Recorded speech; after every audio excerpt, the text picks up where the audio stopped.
नमस्ते बच्चों। आज हम पढ़ेंगे तुलसीदास कृत कवितावली के पद।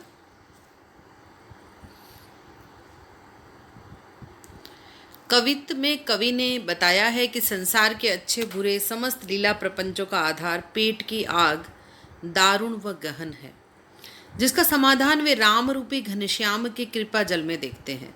उनकी राम भक्ति पेट की आग बुझाने वाली यानी जीवन के यथार्थ संकटों का समाधान करने वाली है, साथ ही जीवन बाह्य आध्यात्मिक मुक्ति देने वाली भी है। कवि ने पेट की आग को सबसे बड़ा बताया है। मनुष्य सारे काम इसी आग को बुझाने के उद्देश्य से करते हैं, चाहे वे व्यापार, खेती, नौकरी, नाच गाना, चोरी, गुप्तचरी, सेवा, टहल, गुणगान, शिकार करना व जंगलों में घूमना हो। इस पेट की आग को बुझाने के लिए ही लोग अपनी संतानों तक को बेचने के लिए विवश हो जाते हैं।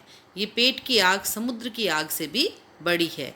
इसे केवल राम रूपी घनश्याम ही इस आग को बुझा सकते हैं। पहले सवैये में कवि अकाल की स्थिति का चित्रण करते हैं।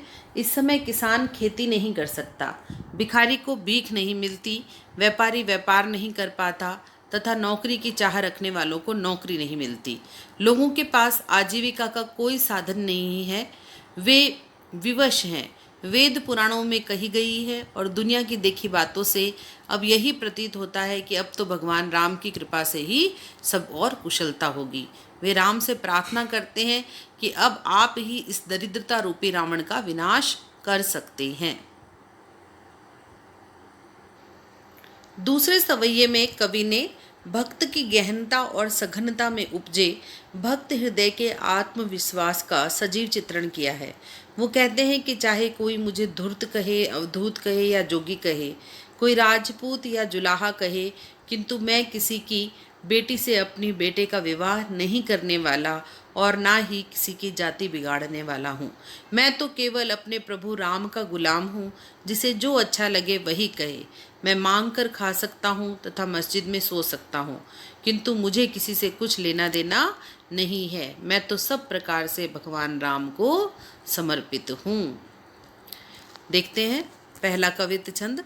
किस भी किसान कुल बनिक भिखारी भाट, चाकर चपल नट चोर चार चेट की, पेट को पढ़त गुन गढ़त चढ़त गिरी, अटत गहन गन अहन अखेट की, ऊंचे नीचे करम धर्म अधर्म करी, पेट ही को पचत बेचत बेटा बेट की, तुलसी बुझाई एक राम घन श्याम ही ते, आग बढ़वागी ते बड़ी है आगी पेट की। तुलसीदास जी कहते हैं कि इस संसार में मजदूर, किसान वर्ग, भिखारी, व्यापारी, चारण, नौकर, चंचल, नट, चोर, दूत, बाजीगर आदि पेट भरने के लिए अनेक काम करते हैं। कोई पढ़ता है, कोई अनेक तरह की कलाएं सीखता है, कोई पर्वत पर चढ़ता है, तो कोई दिन भर घने जंगल में शिकार की खोज में भटकता है। पेट भरने के लिए लोग छोटे बड़े काम करते हैं, धर्म अधर्म का विचार नहीं करते। पेट के लिए वो अपने बेटा बेटी को भी बेचने को विवश हैं। तुलसीदास कहते हैं कि अब ऐसी आग भगवान राम रूपी बादल से ही बुझ सकती है, भगवान राम की कृपा से ही बुझ सकती है, क्योंकि पेट की आग तो समुद्र की आग से भी भयंकर है। समाज में भूख की स्थिति का यथार्थ चित्रण किया गया है। कवित्त छंद है, तत्सम शब्दों का अधिक प्रयोग है, ब्रज भाषा लालित्य है। राम घनश्याम में रूपक अलंकार तथा आगे बढ़वागिते पेट की में व्यतिरेक अलंकार है। निम्नलिखित में अनुप्रास अलंकार की छटा है। किसबी किसान कुल भिखारी भाट, चाकर चपल, चोर चार चेट की, गुनगढ़त, गहन गन, अहन अखिट की, बेचत बेटा बेट की, बढ़वागिते बड़ी और अभिधा शब्द शक्ति है। खेती न किसान को, भिखारी को न भीख बली, बनिक को बनिज ना चाकर को चाकरी, जीविका विहीन लोग सिद्ध्यमान सोच बस, कहें एक एकंसो कहाँ जाई का करी, वेदों पुराण कही लोक ही बिलोकियत, सांकरे सबई पे राम रावरे कृपा करो, दारिद दशानंद दबाई दूनी दीन बंधु, दुरित दहन देखी तुलसी हा करी। तुलसीदास जी कहते हैं कि अकाल की भयानक स्थिति है। इस समय किसानों की खेती नष्ट हो गई है, उन्हें खेती से कुछ नहीं मिल पा रहा है। कोई भीख मांग कर निर्वाह करना चाहे तो भीख भी नहीं मिलती, कोई बलि का भोजन भी नहीं देता, व्यापारी को व्यापार का साधन नहीं मिलता। यहाँ बलि से मतलब दान से है बच्चों।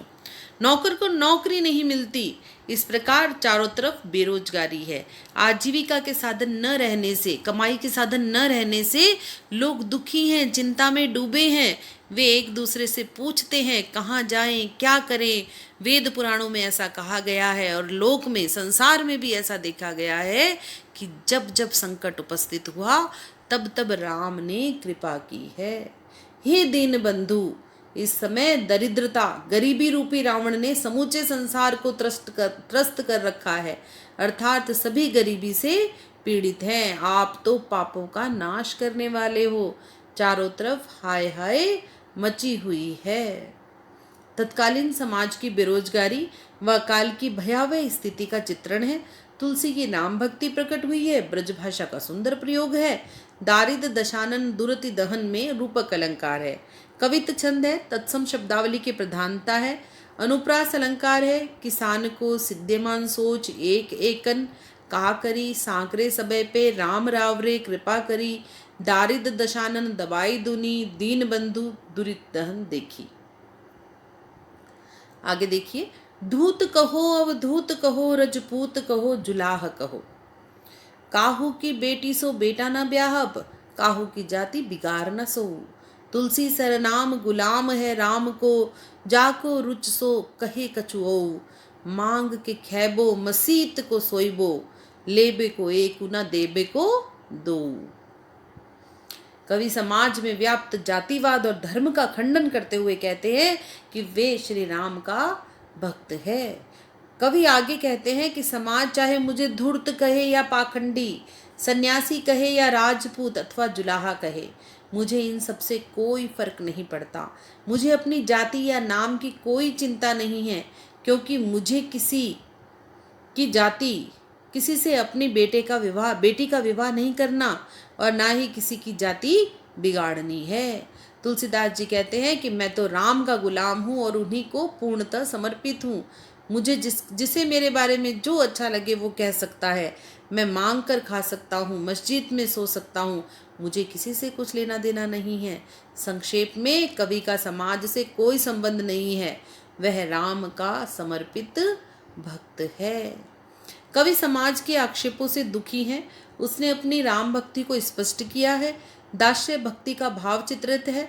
लेबे को एक न देबे को दो मुहावरे का सशक्त प्रयोग है। सवैया छंद है। ब्रजभाषा है। मस्जिद में सोने की बात करके कवि ने उदारता और समरसता का परिचय दिया है। और कहो कऊ काहू की कछे कहू में अलंकार की, अनुप्रास अलंकार की छटा है। धन्यवाद।